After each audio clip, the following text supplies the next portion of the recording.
জোরে বলো। পিতার নাম? গ্রাম? থানা? জেলা? আচ্ছা, তুমি যে এই যে তুমি যে কোথায় গেছিলা?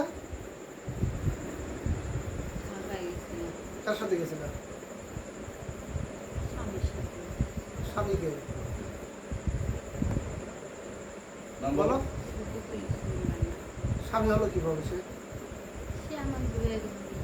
বিয়ে কি করেছো তোমরা? কোথায় কোথায় বিয়ে করেছো? সিরাজগঞ্জ। কোথায় সিরাজগঞ্জে বিয়ে করেছো? তোমার কি বয়স হয়েছে? কোথাও তোমার কাগজ কলম তো জন্ম নিবন্ধন আমার কাছে আছে।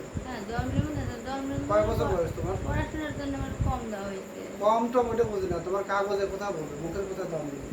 তোমার কত বছর হয়েছে বয়স? হ্যাঁ, 18 বছর হয়নি। জন্ম সনদে তোমার বয়স 14 বছর। তুমি যে বিয়ে করলা তোমার অভিভাবক কি জানে? তোমার আব্বা আম্মা কি জানে? সহযোগিতা করলে তুমি পালায় চলে যাবে কেন ঢাকায়? তুমি পারিবারিক বিয়ে করে বাড়িতে থাকতা। পারিবারিক বিয়ে করতে বাবা মা এরকম ভাবে মানে অনেক কিছুই বলছে আমার মা বাবার সঙ্গে অনেক। তাহলে এই পালানোর পিছনে কি তোমার বাবা মা সহযোগিতা করছে? হ্যাঁ হ্যাঁ, বাবা মা সহযোগিতা না করলে আমি আজ বুঝাইতে পারতাম। সহযোগিতা যদি করবে তাহলে তোমার আব্বা যে আবার থানায় অভিযোগ করলো কেন? থানায় অভিযোগ করলে আমারে পাঠিয়ে দিয়ে অভিযোগ করছে। কারণটা কি? তোমাকে পাঠাতে অভিযোগ করলো? কারণটা সেটার বাবা মাই ভালো জানে, আমার জানে আমারে পাঠিয়ে দিয়ে যে এরকম ষড়যন্ত্র করবে সেটা তো আমি জানি না। ওই ছেলেটার যে আগে যে ওয়াইফ আছে, তার সেটা মেয়ে ছেলে আছে, এটা কি তুমি জানো?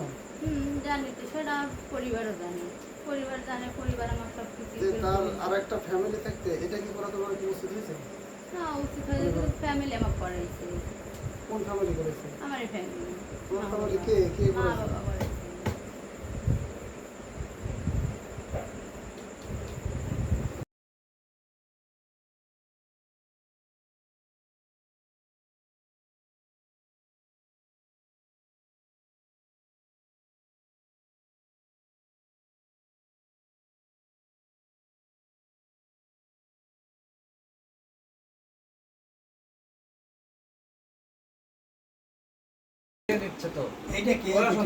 এটা কে? হ্যাঁ, মেয়ে।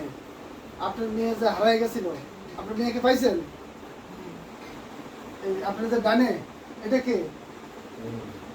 আপনার মেয়ে যে জিডি করেছিলেন থানায়, এটা হারানো, এই জিডি মূলে পাওয়া গেছে। এখন কি আপনার মেয়েকে পাইছেন? কোনো সমস্যা আছে? আর কোনো সমস্যা আছে বৌদি? মেয়েকে পাইছেন তো?